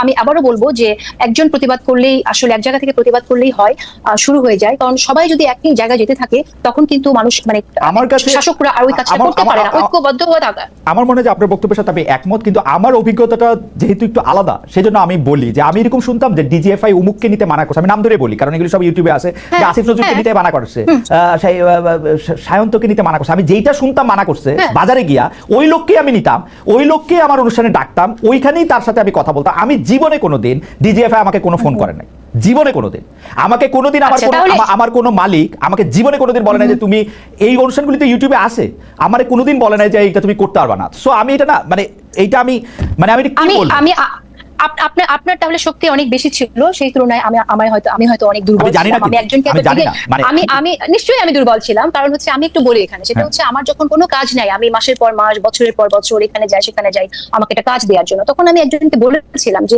সে তো বলতে পারে, আমি একটু বললে তাদের সমস্যা কি, তখন বলেছে তার শক্তি অন্য জায়গায়। এই কথাটা কিন্তু আমি শুনেছিলাম, আমি নাম উল্লেখ করছি না, সুতরাং আমার আমি শক্তির বলছি কথা আমি জানি না। আমার শক্তি বলতে আমি এটা বুঝি যে আমার কোনোদিনই কোনো সরকারের কাছে চা কফি খাইতে হয় নাই, আমারে কোনোদিন ডিজিএফআই ইফতারে গিয়ে বসে থাকতে হয় নাই। আমার শক্তির জায়গা আমি বুঝি যে আমার একটা থানার ওসি বদলানোর ক্ষমতা ছিল না, ওইটাই আমার শক্তি। দ্যাটস ওয়াই আমি কোনোদিন যেহেতু পাওয়ারফুল ছিলাম না, সেহেতু আমি কোনোদিন পাওয়ারহীন হই নাই আর কি, এটা আমি বুঝি। ওসি বদলানোর শক্তি ছিল কিনা সেই জায়গাটা আমি প্রেস ক্লাবে গেলে এই গল্প শুনতাম যে সাংবাদিকরা ফোন করলে নাকি ওসি বদলায় যায়। আমি প্রেস ক্লাবে গেলে আমিও শুনেছি, কিন্তু সেই প্র্যাকটিসটা কোনোদিন আমিও করিনি, কখনোই না। সো ওটা বলতে চাইছি না, আমি বলতে চাই যেটা যে সত্যতার সাথে যদি সাংবাদিকতা কেউ করতে চায় তাহলে সে করতেই পারে, কিন্তু তার পাশে মানুষকে থাকতে হয়, প্রতিষ্ঠানকেও থাকতে হয়, সেটা আমি পাশে পাই না। সেই জায়গা থেকে প্রতিষ্ঠানে থাকাটা খুব জরুরি, সেটা খুবই জরুরি, এবং প্রতিষ্ঠানের যদি মালিক হয় আরো পাওয়ারফুল, তখন তার শক্তিটা হয়ে যায় আরো বেশি। হয়তো সেটা আমার ছিল না, সেই জন্য আমি হয়তো পারি না। আমি যে টেলিভিশনে কাজ করতাম সেই টেলিভিশনের মালিক ছিলেন সালমান এফ রহমান। সেজন্য আপনার পাওয়ার অনেক বেশি ছিল মনে হয়। আমি সালমান এফ রহমান, আপনাদের মনে আছে 2018 সালে তিনি একজন ফরেস্ট কুকসন বোধহয় একজন জরিপকারী আমেরিকান একজনকে ডেকে এনে তিনি একটা জরিপ করালেন, যেখানে দেখা গেল আওয়ামী লীগের সাংঘাতিক ভালো সম্ভাবনা 200 নাকি 250 আসন পাবে 2018 ইলেকশনে। আমি ফরেস্ট কুকসনকে ডাইকে আমার টেলিভিশনে কিন্তু জিজ্ঞেস করতেছিলাম যে আপনি যে সালমান এফ রহমানের টাকা নিয়ে এটা করলেন, এটা যে একটা কনফ্লিক্ট অফ ইন্টারেস্ট হচ্ছে, কারণ উনি এখন ইলেকশন করতেছেন, এটাকে আপনি বোঝেন? That I could do. এখন খালিদ ভাই, now I will have to step in. আমি তো শুনলাম এতক্ষণ সালমান এফ রহমান কে actually, what he does. Okay, তার কাজটা কি? He is a power broker. He does behind the scene many activities which suggest that he has very deep entrenched connection with deep state. তার কাজই হচ্ছে এগুলা করা। সে সামনে একটা কাজ করবে, পিছনে একটা কাজ করবে, আর আপনাকে যে সে যে ফ্রিডমটা দিয়েছে সেটা দিয়ে সে বলবে যে আমি তো প্রেস ফ্রিডম এনশিওর করেছি, দেখো আমার টিভিতেও নিয়ে যাওয়া হয়। এগুলা হচ্ছে সব তার এটা নিয়ে আমি দ্বিমত করব না, কারণ উনি যখন এমপি হয়েছেন কিভাবে বিএনপি নেতার মেয়েকে বিয়ে করে, কেন করে তারা, এই যে আমি আপনাকে দেখতে পারি না, আমরা সম্পর্ক করতেছি কি আপনার অপোজিশন পার্টির সাথে, so that you can have access to everywhere. এবং এইভাবে কিন্তু এই ব্যক্তিগুলো এইভাবে এই কার্ডগুলো খেলে আসছে বছরের পর বছর। আপনাকে তারা সুযোগ দিয়েছে ইন্ডিপেন্ডেন্ট টেলিভিশনে, আপনাকে জীবনেও লাইক ওরা কল করবে না। কিন্তু আমারও মনে হয়েছে 2018 সালে উনি যখন এমপি হলেন, সরকারের শেখ হাসিনার যখন উনি সরাসরি পদে যোগ করলেন, তারপরে কিন্তু আমি আর ইন্ডিপেন্ডেন্ট টেলিভিশনে থাকলাম না। আমার কিন্তু থাকারই কথা ছিল ওইখানে, আমি থাকলাম না, কারণ তারপরেরটা আমি আর জানি না, কারণ আমি সেন্স করতে পারছিলাম যে আমার আর ওইভাবে থাকা বোধহয় আর ঠিক হবে না। হাওয়েভার আমার প্রসঙ্গ বাদ দিয়ে এখন আরো অনেকগুলি গুরুত্বপূর্ণ প্রসঙ্গ আছে, সেই প্রসঙ্গদের একটু আনি। তার আগে দর্শকদের কাছে জানতে চাচ্ছিলাম যে গণমাধ্যমে স্বাধীনতা সমর্থন করে এনসিপি নেতা হাসনাত আব্দুল্লাহ বলেছেন, স্বাধীনতার নামে ফেসিবাদের দোসরদের সুযোগ দেওয়া ও অপতথ্য প্রচার মেনে নেওয়া ঠিক হবে না। প্রিয় দর্শক, এই হুঁশিয়ারি সঠিক বলে মনে করেন কিনা? শতকরা 80% দর্শক মনে করছেন যে তারা এটা সঠিক মনে করেন, শতকরা 20% দর্শক মনে করছেন এটি সঠিক তারা মনে করছেন না। আরেকটা বিষয় নিয়ে জানি আমি এই প্রসঙ্গটা জুড়েই, যেটা নিয়ে আমরা মানে পোল করেছি, সেটা নিয়ে একটু আপনাদের মন্তব্য শুনতে চাই। আমি প্রশ্নটা একটু সাজাই, তার আগে একটু বলে রাখি, আমাদের অনেক দর্শক প্রশ্ন করেছেন যে আপনি কাজী জেসিনকে প্রশ্ন করলেন যে তিনি আওয়ামী লীগের নেতাদের নেন বা নেন না কিনা। আমাকে এই প্রশ্ন করলে কি হবে? আমি আওয়ামী লীগের নেতাদের নিতে চাই, শেখ হাসিনাকে, ওবায়দুল কাদেরকে এবং আওয়ামী লীগের প্রেসিডিয়ামের যারা সদস্য আছেন বা সর্বশেষ যারা সদস্য ছিলেন তাদের কাউকে, অন্য কারোর সাথে আমার কথা বলার আগ্রহ নাই। যারা নীতি নির্ধারক আছেন তারা কিভাবে কি করলেন, কেমনে দেশ চালালেন, কেমনে গুলি করলেন, কেমনে পালাইলেন, সেগুলি আমি তাদের জানতেই চাই। যদি তারা আসতে চান, আমি সবসময় তাদেরকে নিতে চাই এবং তাদেরকে প্রশ্নও করতে চাই। কাজী জেসিন, আমি আপনার কাছে যে প্রশ্নটি করতে চাই সেটি হচ্ছে যে এনসিপি নেতা হাসনাত আব্দুল্লাহকে মানে মিডিয়া হাউসের কথা বলে যে কথা বলেছেন, মানে যেটাকে অনেকটা হুঁশিয়ারি বলে মনে হচ্ছে, এর প্রতিবাদ করেছেন আবার দেশের প্রধান প্রধান সাংবাদিক সংগঠনগুলো। যদিও আমি সায়েরের বক্তব্যের সাথে সম্পূর্ণ একমত, সাংবাদিক সংগঠনগুলি নিয়ে আমার খুব বেশি উচ্চাসা নাই। এইটা কিন্তু সাংবাদিকতার নামে, মানে আমি যে জায়গাটাতে আপনাদের দুজনেই ডিস্ট্রাকশন করতে চাই, সাংবাদিকতার নামে যে সময় আবার অপতথ্য ছড়ানো হইতেছে, সেইটা তো আমরা অবশ্যই কন্ডেম করব। কিন্তু আমরা যখন এটা জবাব দিতে গিয়ে দেখলাম যে আরো কয়েকটা বানোয়াট ফটো কার্ড আবার এনসিপির নেতারা আবার এটাকে ক্যারি করলেন, হুমকি দিলেন, সেইটা কিরকম ভাবে দেখা হচ্ছে। আমি একটু সায়েরকে বলি, সায়ের থেকে শুনি, তারপর আপনার কাছে শুনবো জেসিন। হ্যাঁ, আমি একটু সায়ের থেকে শুনি যে এইটাকে আসলে এই ব্যাপারগুলিকে আপনি আসলে স্বাধীন সাংবাদিকতার কোন জায়গাগুলিতে আপনি দেখেন? যারা এই ধরনের বানোয়াট তথ্য প্রচার করে থাকে অথবা উদ্দেশ্য মানে পাল্টাপাল্টি আয়োজন আর কি, ফটো কার্ড এই সেই তথ্য প্রচার করে থাকে, এটা তো এবং আপনি কমপ্লেন আসার পরে তারা এটাকে আবার উইথড্র করে নেয়। আমার মনে হয় এটা একজনের চরিত্র অথবা একজনের পার্সোনালিটি অথবা তার যেই কাজ, সেই কাজে একরকমের কালিমা অর্পণ করার একটা চেষ্টা আর কি, যে একটা কালিমা লেপন করার চেষ্টা করা হয়, পরে সত্যটা বের হয়ে আসে, তারপরে তারা নিউজগুলো উইথড্র করে নেয়। এবং এই ধরনের কাজ, এই ধরনের ফটো কার্ড, এই ধরনের উদ্দেশ্য প্রণোদিত ফটো কার্ড, যেমন কিছুদিন আগে দেখলাম আমি যে লিখেছে সার্জিসের বন্ধুর বাসায় 3 বস্তা টাকা পাওয়া গেছে। You go inside the story, it is totally different. এবং আমি দেখলাম যে প্রায় এই ধরনের প্রায় হেডলাইন আসে যেগুলো অত্যন্ত মিসলিডিং, ক্লিক বাই টাইপের আপনার হেডলাইন। যেমন সেদিন দেখলাম যে শেখ খালেদা জিয়া এবং তারেক রহমানের জন্য বিশাল বড় সিংহাসনের মতো আসন বানানো হচ্ছে, এটা রিপোর্টটা করেছে প্রথম আলো। তো আমি রিপোর্টের ভেতরে গিয়ে দেখলাম যে এটা কি বিএনপি থেকে করতেছে। আমি দেখলাম যে কোথাকার টেকনাফের ভেতরে কোন এক ইউনিয়নের কোন এক গ্রামের মধ্যে বসে এক বিএনপি নেতা, তার মনে খায়াস হয়েছে যে সে তার পার্টির লিডারদের জন্য এগুলা বানাবে। But the way the headline is created is intended to like create a very distorted narrative, যে আচ্ছা বিএনপির লোক তখন ক্ষমতাতেই আছে, এখন বসে বসে এরকম করে চেয়ার বানাইতেছে। আবার আপনি দেখেন যে বেগম খালেদা জিয়াকে যখন তার বাড়ি থেকে উচ্ছেদ করা হয়েছে, ক্যান্টনমেন্টের বাড়ি থেকে, আপনাকে বলেন তো বাংলাদেশের কতগুলো পত্রিকার সম্পাদকরা এটা নিয়ে সম্পাদকীয় লিখেছেন, অথবা কোন রকমের অপেড ছাড়তে অথবা ফলো করে এটা নিয়ে আপনি রিপোর্ট করেছেন। ওই যে এই বৃদ্ধ মহিলা যে সাফারিং ছিল, কালকে পলক নিয়ে গিয়ে আদালতে নাকি কাঁদছে, এটা নিয়ে সবাই রিপোর্ট করছে, পলক আদালতে গিয়ে কাঁদতেছে। তো সে কাঁদতেছে কেন আদালতে গিয়ে? সে কাঁদার মতো কাজ করছে কেন? না, আপনার কাছে কি মনে হয় না, আপনার কাছে কি মনে হয় না যে পলক যে আদালত থেকে কাঁদতেছে, এটা যখন সাংবাদিকরা রিপোর্ট করতেছে বা গণমাধ্যমে গুরুত্ব দিয়ে ছাপা হইতেছে, সেটা এই কারণে যে দেখো খুনি ফেসিস্টদের এখনকার অবস্থা দেখো, এটা বোঝানোর জন্য? এটা তো তারা খুশি করার জন্য না মনে হয় আমার। আমি পড়ে তো এটাই মনে হইলো, আমার পড়ে তো এইটাই মনে হইলো যে মানে পলকের কি দুরবস্থা, এটা দেখো যে এই হয়, এই হয়। তাহলে লাভটা হইলো কি? একটা হচ্ছে ফ্যাসিস্টের ভয়ে আপনি নতজন হইয়া তখন একজনের একটা বয়স্ক মহিলার কষ্টের কথাটা তুলতে পারলেন না, আর এখন ফ্যাসিস্ট কেন সাফার করতেছে এটারে আপনি ফলো করে দিতেছেন। আবার এটাকে কেউ কেন না, মানে এই হয় মানে দুষ্টের ক্ষয় শিষ্টের জয়, এটা দেখানোর জন্য। সেটা তো কেউ লিখে না। এই যে আপনি যে কথাটা এখন বললেন, দুষ্টের ক্ষয় শিষ্টের জয়, কেউ কিন্তু এই শিরোনামটা করে নাই। বলছে যে আদালতে দাঁড়িয়ে অপলোক কাঁদলেন পলক। আরে ভাই তুই এটা লেখ যে পাপের ফসল এখন সে ভোগ করতেছে, লিখে কিন্তু আমি কিন্তু পড়ি ভিতরে টোনটা এটাই থাকে যে এক সময়ের প্রতাপশালী এইসব শব্দ তো ব্যবহার করে, মাঝখানে ব্যবহার করে, ইন্টারনেট বন্ধ করে দিছিল, এগুলো ব্যবহার করে, আমি দেখছি করে। এক্স্যাক্টলি। আরেকটা হচ্ছে যে ইন্টারনেট যে বন্ধ করছে, ইন্টারনেটটা অ্যাকচুয়ালি কি বন্ধ করছে? ইন্টারনেট কি পলক সাহেব নিজের থেকে ইন্টেনশনালি বন্ধ করছে? তারা তো কেউ অর্ডার দিছে। তো তার নামটা আসে না কেন? যে শেখ হাসিনা যে অর্ডার দিছে। এবং আমি এমন বিষয় শুনেছি যে শেখ হাসিনা এটা নিয়ে মজা করতেছেন, যে করে তো দিছে বন্ধ, আমার আসার আগে আমি লাইক আমরা তো নামাইতে চাই, এরপরে যে সরকার আসবে সে ইন্টারনেট চালু করবে, থাকুক ইন্টারনেট বন্ধ, এরকম কথাবার্তা সে বলছে, রেকর্ডের মধ্যেই বলছে এগুলো। আসে ওকে, আমি একটু কাজের কাছে যাই যে এই যে পাল্টাপাল্টি ফটো কাটগুলির আবার শেয়ার করা, এই অপতথ্য দিয়ে অপতথ্য মোকাবেলা করার চেষ্টা করা, সেটাকে আপনি কিরকম দেখেন? আর দর্শকরা আপনার কাছে একটু প্রশ্ন করেছেন যে খালেদা আপনি 10/10 দিয়েছেন, কাজী জেসিন আসলে এখনকার সাংবাদিকতাকে কত নম্বর দিবেন, এটা তার কাছে জিজ্ঞেস করবেন, আমার কাছেও জানতে চাইছেন। আমি এখন 1-2 দিতে পারি। তারপরে হচ্ছে আমার প্রশ্নটা হচ্ছে যে এই যে সাংবাদিকতার নামে যে অপতথ্য ছড়ানো হচ্ছে, এইটা শুধু এনসিপি নেত্রীদের বিরুদ্ধে নয়, সামগ্রিকভাবে নারী ও শিশুদের নামেও আমরা এগুলি অনেক সময় দেখি, অমর্যাদা অবমাননা করে এটা দেখি।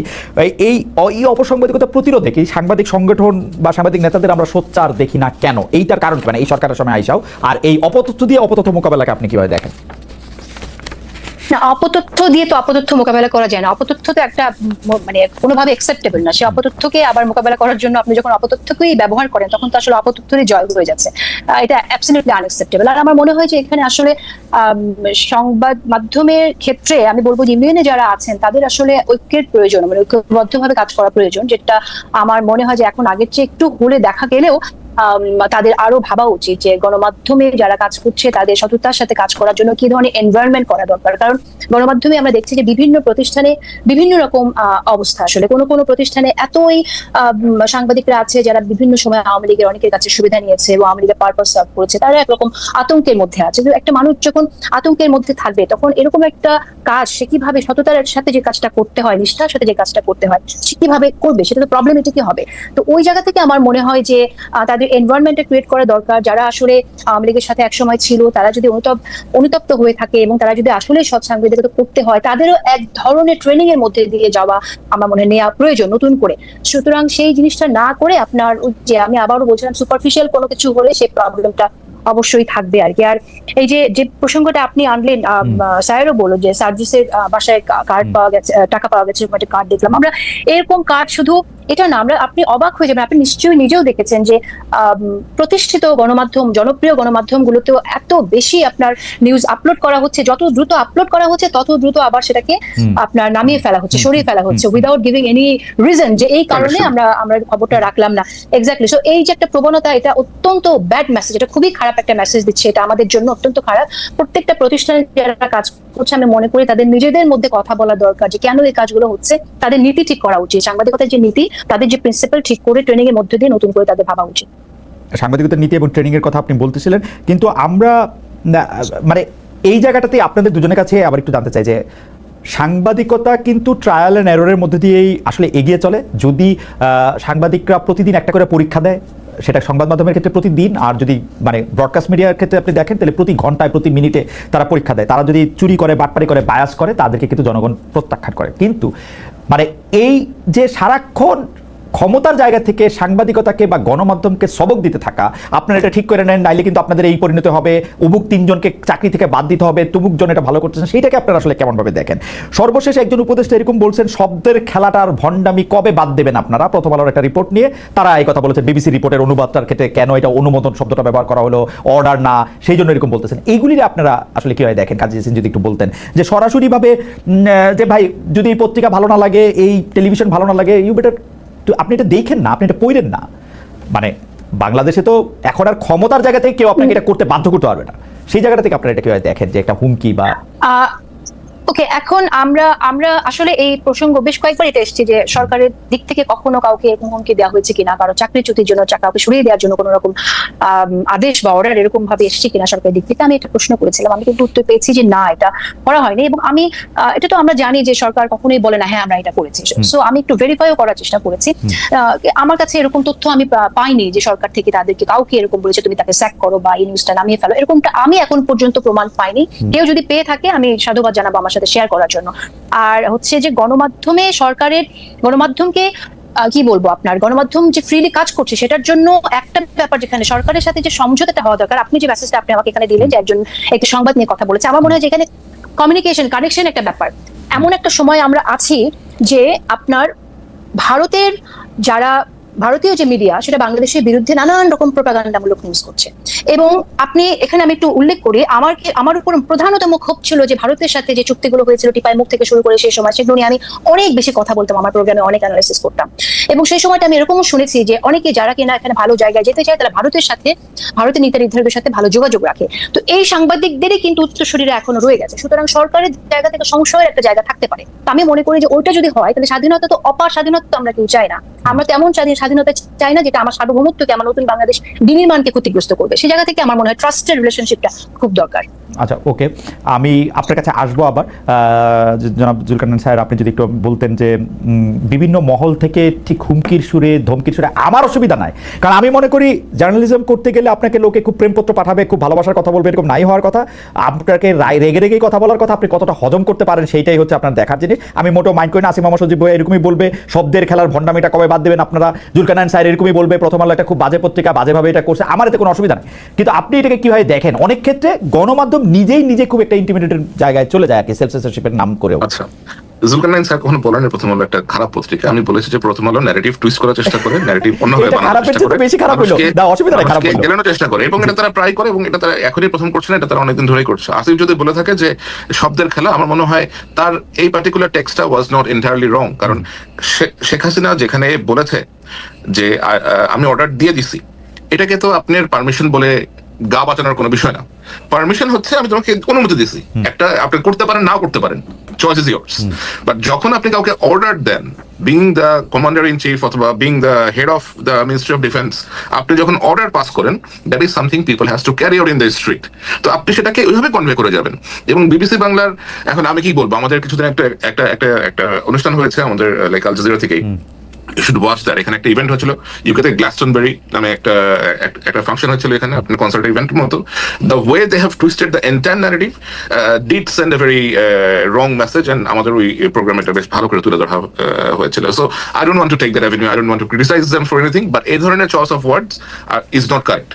আপনি সঠিকভাবে ইন্টারপ্রেট করবেন, যেটা ইংরেজিতে আছে সেটাকে বাংলাতে সঠিকভাবে ইন্টারপ্রেট করবেন, যেটা বাংলায় আছে সেটাকে ইংরেজিতে আপনি আবার কারেক্টলি করবেন। স্যার, আমার একটা জিজ্ঞাসা আছে, সেটা হলো যে সাংবাদিকতা ভাষাতে আমরা অনেকগুলিকে মেলাফাইটি মিস্টেক বলি, অনেকগুলি বোনাফাইটি মিস্টেক বলি। আপনি কি এটাকে মেলাফাইটি বা ইন্টেনশনাল মিস্টেক বলতে চান? অবশ্যই মেলাফাইটি মিস্টেক, মানে অবশ্যই।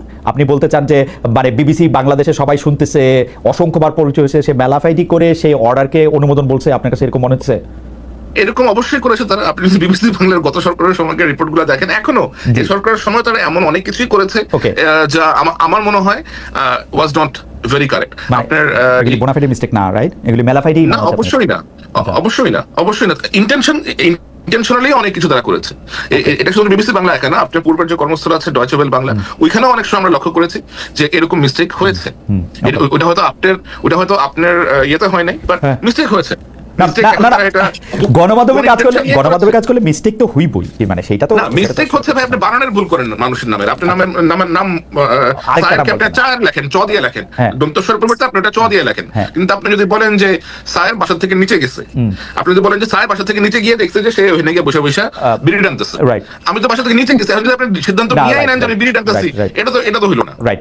না, এটাতে আমি আপনার সাথে একমত। আমি জেসিনের কাছে থেকে শুরু করতে চাই, যেটি আসলে আপনাদের দুজনের কাছে প্রশ্ন। জেসিন, আমি কিন্তু খেয়াল করেছি যে সে সময় আসলেই এই প্রশ্নগুলিতে আওয়ামী লীগ সরকার সবচেয়ে বেশি বিব্রত হতো। আন্তর্জাতিক চুক্তি, অর্থাৎ আন্তর্জাতিক চুক্তি বলতে তো এর সিংহভাগ বা 95% বা 97% চুক্তি ভারতের সঙ্গে হয়েছে।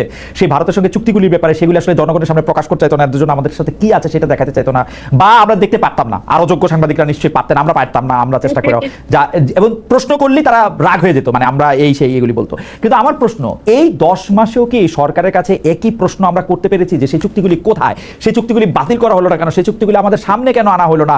সেই চুক্তিগুলি আমরা বরং উল্টা দিতেছি, ভারত একতরফাভাবে আমাদের সাথে চুক্তির পর চুক্তি বাতিল করে যাচ্ছে, আমরা কেন সেটা বাতিল দেখছি না? আমি একটু জেসিনের মন্তব্য শুনবো, একটু জুলকারনাইন সাইড থেকে জানতে চাইবো যে জুলকারনাইন সাইড অনুসন্ধানীমূলক সাংবাদিক, আমরা একটু জানতে চাইবো যে আসলে আমরা এমন কোন কোন চুক্তি করে রেখেছি যেগুলো আসলে সরকার সামনে আনতে দিচ্ছে না বা দেখাচ্ছে না আমাদের। আমি আগে জেসিনকে একটু শুনি। জি, কাজী জেসিন। আচ্ছা, প্রথমেই বলি যে প্রশ্ন আমি করেছি যে এই চুক্তিগুলো কবে আমরা জানবো, কি কিছু জানতে পেরেছেন কি? মানে সেটা আসলে প্রশ্নের উত্তর পেয়েছি, যেটা তদন্ত কমিটি করা হয়েছে, তারা কাজ করছে এবং এটা আমরা জানতে পারবো। কিন্তু এটা তো আপনিও জানেন, আমরা সবাই জানি যে এখনো পর্যন্ত কোনো তদন্ত রিপোর্ট আমরা সামনে পাইনি যে কি ধরনের আসলে চুক্তি হয়েছে ভারতের সাথে, এবং সেই চুক্তিগুলো কতটা আমাদের দেশের স্বার্থ বিরোধী, এবং কোন কোন চুক্তি আসলে আন্তর্জাতিক কোর্টে নিয়ে আমরা সেখান থেকে বের হয়ে আসার উদ্যোগ নিতে পারি, এবং সেই উদ্যোগগুলো কবে নেবে, এই প্রশ্নগুলোর উত্তর আমরা পাইনি। সেটা আসলে তদন্ত কবে শেষ হবে, এটা সরকারের কাছ থেকেই আমাদের এটা জানতে চাওয়ার কথা। পরবর্তী প্রশ্ন সরকারের কাছে রাখা উচিত যে সরকার আসলে কবে এই তদন্তটা সামনে নিয়ে আসবে, যদি আদৌ সেই তদন্তটা হয়ে থাকে, করে থাকে। আমি প্রেস সেক্রেটারির কাছে বিশেষ করে যেমন আমি প্রেস সেক্রেটারির কাছে জানতে চেয়েছিলাম, আমি বলেছিলাম যে আমরা দেখতে পাচ্ছি যে ভারত স্থলবন্দর দিয়ে বন্ধ করে দিচ্ছে, ভারত ট্রান্সশিপমেন্ট বন্ধ করে দিচ্ছে, আমরা তো বন্ধ করতেছি না, চুক্তিগুলি প্রকাশও করতেছি না। আমাদেরকে মানে আমাকে টু মাই আটার সারপ্রাইজ আমাকে প্রেস সচিব জবাব দিচ্ছেন যে আমরা তো কোনো রিটালিয়েশনে বিশ্বাস করি না, এটা বলে রিটালিয়েশন। আমরা তো একটার জবাবে আরেকটা এরকম করবো, এরকম কোনো কিছু তো করবো না, আমরা এগুলি ভেবে দেখছি। আরে ভাই, এগুলি প্রকাশ করেন, প্রকাশেরও কোনো নাম নাই। আপনি বলতেছিলেন কাজী জেসিন। হ্যাঁ, সো এটা আসলে একটা স্পষ্ট অবস্থানে আমরা দেখতে চাই। আমার কাছে কিন্তু আমি কিন্তু অন্যটা শুনেছি, আমি শুনেছি তদন্ত চলছে এবং তদন্তের পরে আমরা জানবো সরকার কি করবে। চুক্তি প্রকাশ করতে তদন্ত লাগবে আমরা এখনো জানি না। আমি কিন্তু তদন্তকেও জিজ্ঞেস করছিলাম, পররাষ্ট্র উপদেষ্টা, চুক্তি প্রকাশ করতে তদন্ত লাগবে কেন? আওয়ামী লীগ সরকার এই চুক্তি করছে, এটা গণমাধ্যমে প্রকাশ হবে, দ্যাটস ইট। এর মধ্যে তদন্তের কি দরকার? না, তদন্ত না, sorry let me correct it, এটা কমিশন করা হয়েছে, তারা এই কমিশন যাচাই বাছাই করছে এই চুক্তিগুলো নিয়ে। কমিশন যাচাই বাছাই করবে, আমি কিন্তু এটা আমরা পাই।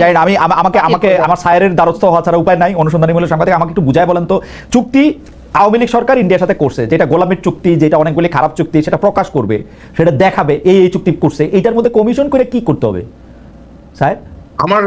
আমার যেটা আমি যতটা জানি, যতটা আমি বুঝতে পারছি, সেটা হচ্ছে যে তারা দেখতে আছে যে কোন চুক্তিগুলোর মধ্যে বাংলাদেশের অ্যাডভান্টেজ কতটুকু আছে, ডিসঅ্যাডভান্টেজ কতটুকু আছে, কোন চুক্তিগুলো থেকে এক্সিট ক্লজ বেশ সহজ, কোন চুক্তিগুলোর exit clause is very hard.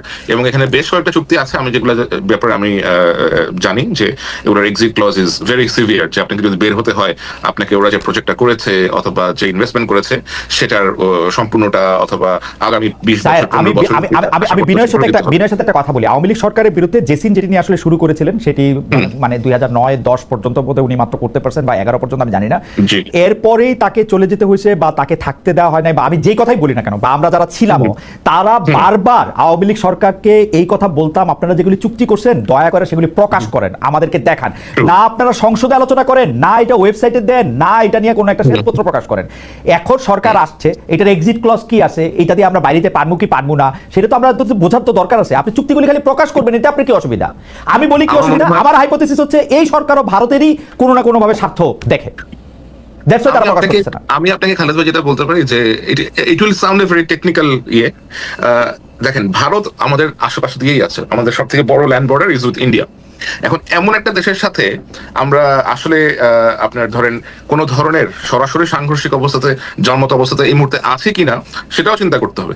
আমার মনে হয় যে সরকার বললো, এবং আপনার শফিক সাহেব যেটা আপনি রেসপন্স করেছে যে রিটেলিয়েশনে বিশ্বাস করেন না, আমার মনে হয় যে বাংলাদেশ এখনো তার যে ধৈর্য অথবা পেশেন্স, মানে আওয়ামী লীগ সরকার গিয়া মুখে যাই বলুক গিয়া পায়ে গিয়ে পড়ে থাকতো, এরা মুখে বড় বড় কথা বলবে এবং পায়ে গিয়ে পড়ে থাকবে, বন্ধ করে দিবে, ও কোনো কথা বলবে না। চীনে গিয়ে বলে আসবে যে আমরা হচ্ছে ওগুলির মুরব্বী, এগুলি হচ্ছে কথা বলতে তো কোনোটা কম বলে না সাহেব। না, কথা বলতে তারা কম বলে না, which is very true, but আপনি দেখেন যে ইন্ডিয়া কিন্তু বাংলাদেশের সাধারণ বাংলাদেশি টুরিস্টদের জন্য এখন ভিসা দেওয়া বন্ধ করে দিচ্ছে, বাংলাদেশের ঘুরতে যেতে পারে না, তাই করতেছে, এই যে এগুলো তারা করতেছে। কিন্তু বাংলাদেশের পক্ষ থেকে কিন্তু এখনো এই ধরনের কোন রকমের স্ট্রং মেজার নেওয়া হয় বাংলাদেশের, কোনো একটা মেজারও নেওয়া হয় না। এবং আমি আপনাকে ইন্টারেস্টিং জিনিস বলি, বাংলাদেশে গত কয়েক মাসে বেশ কিছু উল্লেখযোগ্য সংখ্যক রয়্যাল এজেন্ট ঢুকেছে, এসে এরা জিটিএফ এর সাথে মিটিং করেছে, এর সাথে মিটিং করার চেষ্টা করেছে, তাদেরকে পারসুয়েট করার চেষ্টা করেছে, এবং লাকিলি আমাদের এজেন্সিগুলো এদের সাথে কোনো রকমের কোঅপারেশনে যায় নাই। এন্ড আমি এদের যে পাসপোর্ট নাম্বার সহ বিস্তারিত আপনার ফাঁস করে দিয়েছি, এবং তারপরেও আমাদের দেশ থেকে ভারতের সাথে কোনো রকমের কথাবার্তা বলা হয়নি। ভারতীয় এম্বাসিতে হাই কমিশনে কি জানি আরে আপনার রাজেশ অগ্নিহোত্রী যে ঢাকাতে রয়্যাল স্টেশন চিফ, এটা আমরা গত 2 বছর ধরেই জানি, এটা আমি 2 বছর ধরে ক্রমাগত আপনার লিখে গিয়েছি। এই লোক লাস্ট ইলেকশনের সময় আপনি বিভিন্ন রকমের প্রভাব রেখেছে, এর সাথে মিট করতে চায়, ওর সাথে মিট করতে চায়, তার বাসায় পলিটিক্যাল পার্টিদেরকে নিয়ে আসে, বাট স্টিল বাংলাদেশ এখনো এই লোকটাকে রেখে দিয়েছে ঢাকাতে, সে এখনো ঢাকাতেই আছে। হাসিনা সরকার চলে গেছে, he is still in the same appointment, এবং সেটাতে কোনো ব্যবস্থা গ্রহণ করা হয় না। আমি এই কথাটাই বলতে চাই যে ডক্টর মোহাম্মদ ইউনূস সরকার একটা কিছু মানে সমান কিছু করার দূরে থাক, ইন্ডিয়া একের পর এক গাজওয়ারি, আজকে বর্ডার বন্ধ করে দিচ্ছে, কালকে ভিসা বন্ধ করে দিচ্ছে, কালকে স্থলবন্দর বন্ধ করে দিচ্ছে, কালকে ট্রান্সশিপের চুক্তি বাতিল করতেছে, একটা কিচ্ছু করে নাই যেটা ইন্ডিয়ার স্বার্থের এগেইনস্টে যায়, শুধু কতগুলি গপ্প দেওয়া ছাড়া, উঁচা কথা বলা ছাড়া। হয় কিছু স্টেটমেন্ট ইস্যু করেছে বাংলাদেশের, লাইক কোনটা বলুন তো? সবার আগে আইসি আদানি টাকা দিছে, জিজ্ঞেস করলেই বলে যে আদানি টাকা না দিলে বলে ভারত বোম মারতো। সবার আগে আইসা এগুলি করছে, এগুলি আমাদের ভাই যাই হোক। হবে লাস্ট প্রসঙ্গে লাস্ট আসি, এইটা আসলে এইটা আমরা যে ইয়াকে দিয়ে শুরু করি, জেসিনকে দিয়ে শুরু করি, আমরা সায়েরকে দিয়ে শেষ করব। সেটা হচ্ছে যে মানে বর্তমানে বাংলাদেশে মানে আমি বেশিরভাগ সময় একটু ভবিষ্যতের কথা ভাবি, যে পরে যখন কন্টেন্ট অ্যানালিসিস করে গণমাধ্যমের কাজগুলি দেখা হবে তখন সেটা আসলে কি দেখা হবে। যেমন মনে করেন বাংলাদেশের গণমাধ্যম রাষ্ট্রপতি সংক্রান্ত সকল সংবাদ এড়ায় চলে, কিন্তু বড় একটা খবর হলো কয়েকদিন আগে যে রাষ্ট্রপতি প্রথমবারের মতো 10 মাসে প্রথমবারের মতো বঙ্গভবন ছেড়ে বাইরে হয়ে আসা সেনা ইয়াতে আসেন পিজিআর এর অনুষ্ঠানে। সেই খবরটাও আসলে খুব বেশি পরিমাণে আমরা মানে বাসসে দেখি নাই, বিটিভিতে দেখি নাই, ইয়েতে দেখি নাই। এইটা আসলে কিভাবে বিবেচনা করা হবে? মানে এটা কি স্বাধীনতা? মানে আমরা ওকে দেখতে পারি না অথচ ও প্রেসিডেন্ট, মানে এটা কেমনে দেখা হবে? আপনাদের দুজন কিভাবে দেখেন আসলে, মানে এইটা কিভাবে আপনাদের একটু সাহায্য করতে? আমি প্রশ্নটা কয়েনও করতে পারি না, আমার খালি মনে আছে যে প্রেসিডেন্ট একজন আছে যারে আমরা আবার খুব বেশি প্রেসিডেন্ট মনে করি না, মহামানত অমানত বলিই না, তার খবরও দেই না, কিন্তু তিনি আবার প্রেসিডেন্ট আছেন, তারে আবার আমরা সরাইতেছি না। মানে এটা কিরকম আসলে, এবং গণমাধ্যমের দৃষ্টিতে এটা কিরকম যদি জেসিন আগে বলেন। গণমাধ্যমের কাজ তো হচ্ছে আসলে তথ্য সামনে আনা। তো প্রেসিডেন্ট একটা প্রোগ্রামে গেছেন এবং তিনি এই এতদিন পর প্রথম একটি প্রোগ্রামে গেছেন, সেটা তো একটা অবশ্যই আমাদের কাছে তো নিউজ একটা মানে অ্যাসেট, তাই না? সুতরাং সেটা কভার করবে সবাই, সেটাই স্বাভাবিক। এবং সেটা যদি কেউ না করে থাকে তাহলে সেটা আমার মনে হয় যে তারা একরকম পক্ষপাতিত্বের এখানে, বা পক্ষপাতিত্ব ঠিক শব্দটা এখানে অ্যাপ্রোপ্রিয়েট হবে না, আমার মনে হয় যে ইমোশনালি তারা হয়তো জিনিসটাকে অ্যাকসেপ্ট করতে পারে না, যে এখনো পর্যন্ত তিনি যিনি কিনা সাবেক পতিত প্রধানমন্ত্রী শেখ হাসিনা 5 হয়ে সালাম করেছেন, তিনি এখন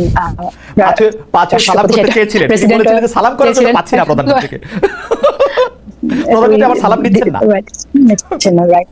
তো একটা দৃশ্য আমরা ওরকম দেখেছিলাম, তো এটা হয়তো ইমোশনালি তার জন্য ডিফিকাল্ট, যদি কেউ দায়িত্ব থেকে এটা মানে কোনো সংবাদ মাধ্যমের দায়িত্বে আছেন কিন্তু এই নিউজটাকে অ্যাপ্রোপ্রিয়েটলি কভার করলেন না, সেটা একটা কারণ হতে পারে। তবে আমরা তো নিউজ এটাকে আমি মনে করবো এটা গুরুত্বপূর্ণ নিউজ, এতদিন পর তিনি আসলেন সেটাও তো একটা গুরুত্বপূর্ণ মেসেজ। এটার পেছনের কারণ আরো অনেক কিছু, স্যার আছে, স্যার আরো ভালো বলতে পারবেন। না, স্যারের সাথে আমি এটা প্রশ্নটা যোগ করতে চাই, এইটা দিয়ে তাহলে আমরা আসলে জেসিনকে দিয়ে অনুষ্ঠান শেষ করবো। স্যারের সাথে আমি যেটা যোগ করতে চাই সেই যোগের প্রসঙ্গে আসলে একটু জেসিন বলবেন। স্যার, আপনি প্রেসিডেন্টের প্রসঙ্গটা একটু বলবেন, এবং খুবই ইনসিডেন্টালি সেই প্রেসিডেন্টকে দাওয়াত দিয়েছেন সেনাপ্রধান জেনারেল ওয়াকারুজ্জামান। আপনাকে এইভাবে ব্র্যান্ড করা হয়, আপনি হচ্ছেন জেনারেল ওয়াকারুজ্জামানের লোক, এবং আপনি এবং জেনারেল ওয়াকারুজ্জামান একটি স্বাধীন বাংলাদেশ ঘোষণা করেছেন, যারা আসলে ইউনূস সাহেবের অধীনেও না, প্রেসিডেন্টের অধীনেও না, তারা তাদের যা ইচ্ছা হয় তারা তা করেন। এই কথাটাকে আসলে ঠিক কিনা? এবং খুবই আশ্চর্যজনকভাবে ডিজিএফআই এর কোনো দোষের দায়ে চাপানো হয় সেনাপ্রধানের উপরে, যদিও সেনাপ্রধানের আন্ডারে ডিজিএফআই না, ডিজিএফআই সরাসরি ডক্টর মোহাম্মদ ইউনূসের আন্ডারে। একটু আপনি যদি একটু বলতে। আসসালামু আলাইকুম প্রিয় দর্শক, আশা করি পুরো ভিডিওটি দেখেছেন এবং বুঝতে পেরেছেন। প্রিয় দর্শক, অত্যন্ত গুরুত্বপূর্ণ আলোচনা করা হলো বর্তমান বাংলাদেশের যে পরিস্থিতি, সেই পরিস্থিতি নিয়ে কথা বললেন, আলোচনা সমালোচনা করলেন ঠিকানায় খালেদ মহিউদ্দিন থেকে খালেদ মহিউদ্দিন। এবং আজকের যে অনুষ্ঠানটি অত্যন্ত গুরুত্বপূর্ণ একটি অনুষ্ঠান ছিল, অত্যন্ত কি বলবো যে খুবই চাহিদা সম্পন্ন একটি টক শো ছিল, কারণ তিনজন ব্যক্তি আজকে টক শোতে উপস্থিত ছিলেন, তিনজনই সাংবাদিক। এবং শেখ হাসিনার সময়ে তারা কিভাবে সাংবাদিকতা করতেন, বর্তমান সময়ে কিভাবে সাংবাদিকতা করছেন এবং পরবর্তীতে কিভাবে সাংবাদিকতা করবেন, এই বিষয়গুলো নিয়ে তারা নানা আলোচনা সমালোচনা করলেন। এবং বর্তমানে সেও যে তারা স্বাধীনভাবে অংশ ওই সাংবাদিকতা করছেন, এই বিষয়টি কিন্তু তারা বললেন না যে স্বাধীনভাবে আমরা স্বাধীনভাবে আমরা কি বলবো যে সাংবাদিকতা করতে পারছি না। কারণ বিএনপির অনেক লোকজন তারা বলছে যে আওয়ামী লীগ গেছে, এখন আমাদের কথা শুনতে হবে। এই নানা ধরনের আলোচনা সমালোচনা হলো। আজকের নিউজটি কেমন লাগলো অবশ্যই কমেন্টে জানাবে। সবাই ভালো থাকবেন, সুস্থ থাকবেন। ভিডিওটি শেষ করছি। আসসালামু আলাইকুম।